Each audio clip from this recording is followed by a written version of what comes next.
डोंबिवलीतल्या स्फोट प्रकरण आतापर्यंत एकूण 9 जणांचा मृत्यू झालाय। दुसऱ्या दिवशीही एनडीआरएफ टीडीआरएफ कडून शोध मोहीम सुरू आहे।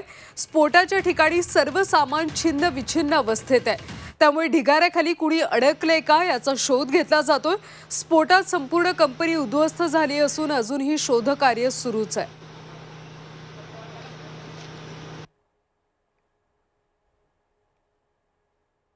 डोंबिवली स्फोट प्रकरणी आतापर्यंत 9 जणांचा मृत्यू झालाय, तर अनेक जण जखमी झाले।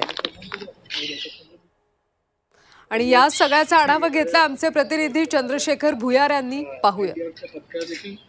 डोंबिवली एमआयडीसी फेस क्रमांक 2 मधील अमुदान या कंपनीमध्ये काल 1:15च्या सुमारास भीषण स्फोट झाला होता। आपण या स्फोटाची भीषणता बघू शकतो की हे आजूबाजूचा हा जे कंपन्या होत्या या कंपन्यांनाही मोठा याचा फटका बसलेला आहे। अक्षरशः या कंपन्यांची वाताहत झालेली आहे। अमृत नोनी गॅस्ट्रिन, अपचन, ऍसिडिटी, गॅस्ट्रबल ह्यापैकी तुम्हाला कुठलाही गॅस्ट्रिक प्रॉब्लेम झाला, उपाय एकच, अमृत नोनी गॅस्ट्रिन। तसंच 1 ते 1.5 किलोमीटरचा जो परिसर होता त्या परिसरातील रहिवासी क्षेत्र असो किंवा व्यावसायिक क्षेत्र असो यांनाही याचा मोठा फटका बसला आहे। अनेक कामगार याच्यामध्ये जखमी झालेले आहेत। आतापर्यंत मृतांचा आकडा हा 9 आहे, तर 64 जण जखमी आहेत।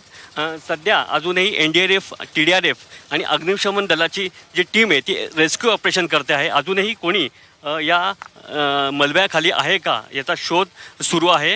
आतापर्यंत 9 जणांच्या जे मृतदेह आहे ते बाहेर काढण्यात अग्निशमन दल आणि एनडीआरएफ टीमला यश आलेलं आहे।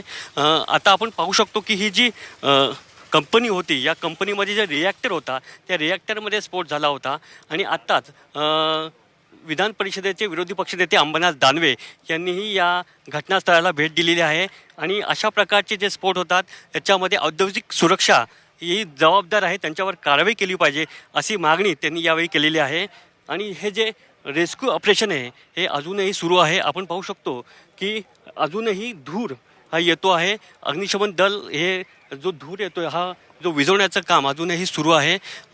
ही जी रेस्क्यू ऑपरेशन आहे हे अजूनही काही काळ सुरू राहण्याची शक्यता आहे, जिथपर्यंत शेवटचा जो काही कामगार आहे, जो काही मिसिंग कामगार आहे तो मिळत नाही तिथपर्यंत हे रेस्क्यू ऑपरेशन सुरूच राहणार आहे। जीव 24 साठी चंद्रशेखर भुयार, डोंबिवली।